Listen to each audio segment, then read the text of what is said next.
Yeah. Right about now, what's up? It's time for the real nigga roll call. Now when you hear your city or state being called, what? You put your motherfucking middle finger up in this bitch. ATL, St. Louis, Alabama, Chicago, the Carolinas, Tennessee, Bay Area, Miami, New York, Vegas, Texas. Y'all niggas can't fuck with my niggas home. Y'all niggas can't fuck with my niggas home. Y'all niggas can't fuck with my niggas home. Y'all niggas can't fuck with my niggas home. Motherfuck that nigga, motherfuck that bitch. Motherfuck that nigga, motherfuck that bitch. Motherfuck that nigga, motherfuck that bitch. Motherfuck that nigga, motherfuck that bitch. Y'all niggas more flexing that, flaunting that. Yeah, man, you already know exactly what time it is. We're back here to serve some more game on the ground for them hungry hounds. So just got the pound and they're ready for the next round. So with that being said, making sure the audio is good. And we are good to go. So with that being said, man, you already see what the title of this episode is. We're going to be looking at Kamaru Usman's reaction to Belal Muhammad and Leon Edwards being announced. So with that being said, let's go ahead and come on over to this video, and check it out. Make sure y'all grab your snacks, y'all drinks, y'all weed, whatever the fuck the case may be, because we finna jump into this behanach. Let's go in 3, 2. Oh no, never mind. I am tripping. I had to bring this up first. Go ahead and okay, now. There we go. All right. With that being said, now we're gonna jump into this episode. And 3, 2, what it do? 3, 2, 1, go. What? Check it out. You out. on your phone while we? Oh snap! I can't. Okay, but I can't say I'm surprised, but I'm UFC 304 Leon Edwards versus Belal Muhammad. Obviously, Kamaru, you have danced with Leon on 3 different occasions. Obviously, you've never fought a guy like Belal Muhammad, but you as a wrestler now that has fought, right now the current number 2 pound for pound in Leon Edwards. What do you think of it? He's number 2. I think he's number 2. How? I mean, sound like I guess he beat me. Yes. No, it's a fight that everybody's been expecting for a long time. Should have been announced a long time ago. I mean, they should have fought a long time ago. I feel like they've kind of just been pretty much holding up the division. Belal won't fight anyone but Leon. Yeah. Leon, I don't know if he's saying no to anybody or if they're not offering him anybody. I don't know what the whole shebang is there. You know, I'm not going to say, oh, he's choosing not to fight. Of course you want to fight because if you fight, you make money. But the one thing that I don't like about this is the layoff, the time that these guys are sitting. Because as fighters, this is why boxers are fighting every other week, every month. Yeah. They're fighting because that's how you get into your groove. Yeah. That's how you elevate yourself and all this, see if all the stuff that you've been working in the gym can actually work. When you have these long layoffs like that, then you get in there, it's, oh, is this going to work? Is this not going to work? Your timing's a little bit off. You're a little gun shy sometimes. And especially if you're a champion, when you have this long layoff, that mountain of defending this belt and making sure that I'm stay at this level to get that check every time starts to get heavier and heavier and heavier. And so I don't like this layoff for these guys, but it's a fight that I've been. That's 100% facts. But I think the reason why there's a lot of downtime between each fight that a fighter goes into is because the UFC is a lot more brutal than boxing is. They have 4-ounce gloves. I heard recently, I don't know if it's true or not, they're going to be moving to 3-ounce gloves. I don't know if that's true or not, but if it is, it's going to be even crazier. I think the reason why there's so much downtime between each fight, though, is because there's so much more damage that gets done to each fighter, so they have to take more time to heal versus boxing. It's just punching, and yeah, you can definitely take damage from boxing, but UFC, there's just it's just way more brutal. It's way more, I guess you could say, gory. So there's a lot more damage, which more damage comes with more time to heal. So I think that's why. But he makes a good point, though. When there's too much downtime, then you don't even know if the stuff that you're working on is really going to work or not. You don't know which way you got to tweak it to make it work better because you haven't had to use it yet in the ring. That's a good point. Expecting. I think it's a good fight stylistically. We saw them fight the first time, Okay. and it was going back and forth. Yeah. So who is it? Who is the person out of these two that has to make the adjustment?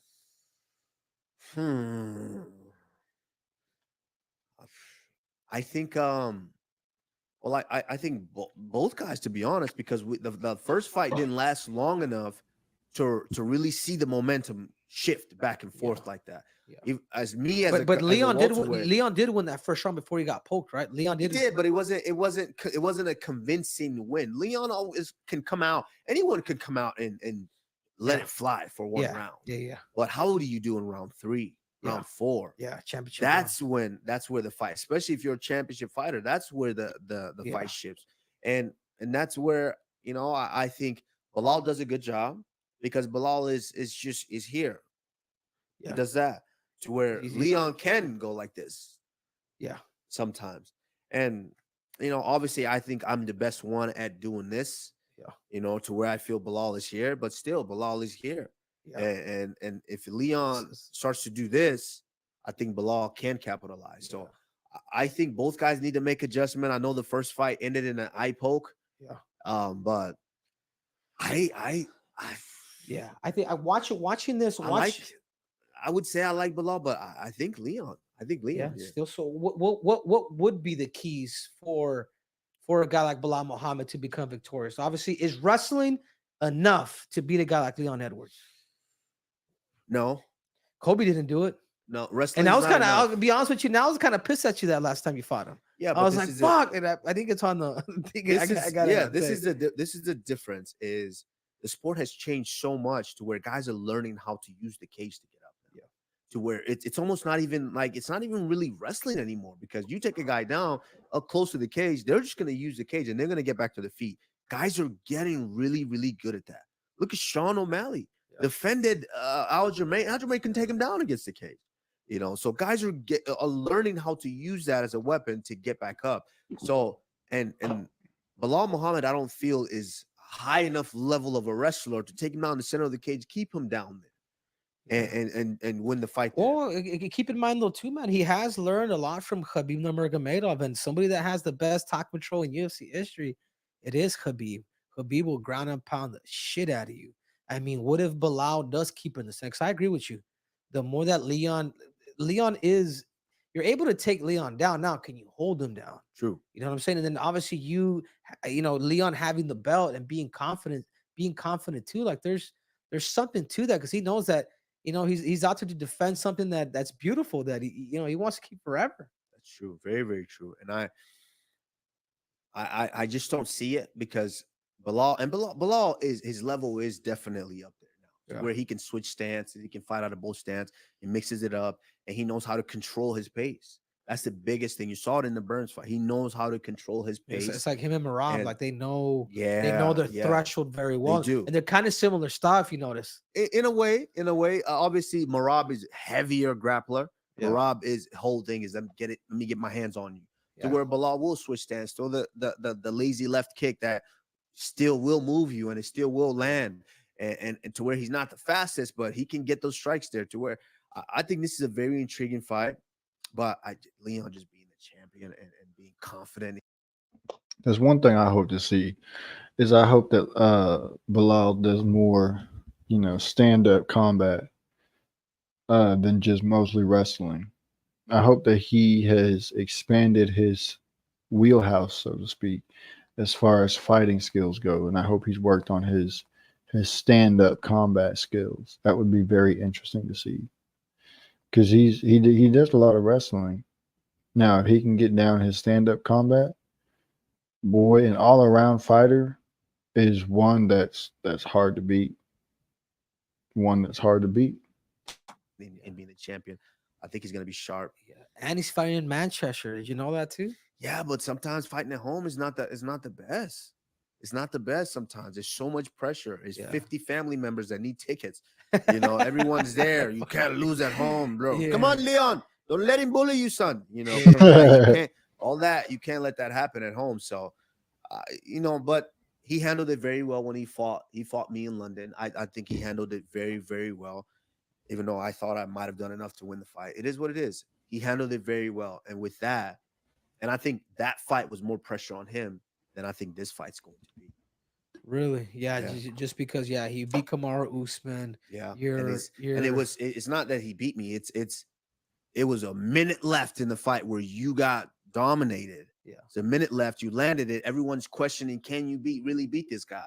Then you have to come back home to defend the belt at home. And I think he did a tremendous job being able to handle all that pressure. So So okay. Yeah. So yeah, because I'm looking at this fight and I'm thinking like, all right, man, because of the wrestling that Belal was bringing, I almost feel like the person that really has to more likely make those adjustments is going to be a guy like Leon Edwards, for the simple fact that, all right, man, can you find the right training partners to give you that exact same look? Because you're gonna need about 2 or 3 of them, because you won't find one guy that's gonna be able to have that pace. So can you carry that? I think And the grappling is it's almost like having a crazy right hand. It's like having heavy hands like Francis. You have to be able to make those adjustments. So the person that I feel that really needs to make those adjustments, it has to be Leon Edwards. But could Belal Muhammad, as you said, could he keep that fight in the center? Is he gonna Dagestani folk style wrestling, control this dude, make Leon, if he does get up, how much can he fatigue him to when he is up? Because as you said before, and you're right, Leon does do this. Yeah. And there's been times where he does sneak and win the rounds at the very end. But I do see this where you have a guy that understands his threshold, and it's just even throughout the first and the fifth round. Yeah, that's a fact, bro. This fight, this one specifically, I would say that Bilal should work on his stand-up combat, like I said before, his defense, as well as offense. And I think that Leon Edwards should work on his wrestling defense, getting out of stuff like that. If those two worked on those two things, there's no telling where the fuck this fight could go. There's no telling who could win this fucking fight. If they both worked on those two things, there's no telling who would win, who would get knocked out, who would get submitted, who would win the decision. There's a whole bunch of different fucking outcomes that this fight could come to if those two had worked on those two things and improved on them a lot between now and then. That would be absolutely insane. Yeah, I like it, but I think Leon can, if he trains properly, I think he will be victorious in that. But breaking news as always, and I'm excited. About time. Now we have some sort of clarity in that welterweight division, and things should kind of move again, and the king may return. We out. Yeah, man. It's going to be a crazy fight to watch. Hopefully, they will have improved on those two things. Hopefully. We'll see if they have. And if they do, like I said, this fight could go anyway. If they don't, Bilal could get knocked out or Leon could get submitted. Who knows? There's only one way to find out, which is to wait until the 27th of July, which is when the fight is supposed to happen. I like watching the UFC because it's very fun. It's very entertaining. It's very brutal. I've been to a live cage fight once before. Not actually been in it, but I've spectated ringside before, and it is very fun to watch. You watch it on TV. Yeah, you still get that energy from the crowd and the fighters and Bruce Buffer, ugly ass, and the commentators and all that. But when you're actually there, oh, dude, it's a whole different level. Now, I wasn't at a UFC event, but it was still a cage fight very similar to the UFC nonetheless. There was still crazy energy that was there. The fighters were insane. I'll never forget one time this chick's face was just so fucking bloody, bro. She was getting beat. getting beat. Like I legit was like getting shook with how bad her face looked towards the end of her fight.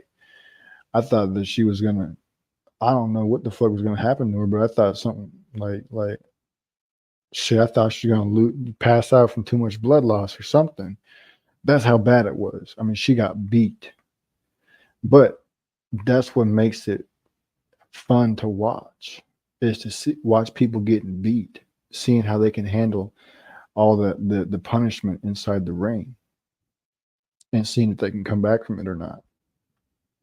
It's one of the reasons why UFC is crazy. That's 100% facts. They got elbows, knees, punches, kicks, wrestling, all that stuff, bro. Name another sport that allows elbows and knees on top of everything else. Kickboxing, you can do knees, but you can't do no elbows. At least not in the main kickboxing competitions. So yeah, man, I cannot wait for this fight to happen. It's going to be very fun. It's going to be very entertaining. We're going to see if they worked on those two things that we talked about. And with that being said, I'm going to go ahead and get up on out of here. So make sure y'all share with your friends, your families, mommies, aunties, grannies, and everybody else that y'all know. I'm going to pull this outro up and I'm going to get the hell out of here. It was a fun tour, going out here and all this shit all over fucking USA, and I'm done with all this shit. I'm cool off all this fucking talking shit. I got a whole team to represent. I don't want to do none of this. I never did want to do any of it. Fuck this nigga and fuck his team, bro. I'm out. I gotta go. Square up with yourself, motherfucker.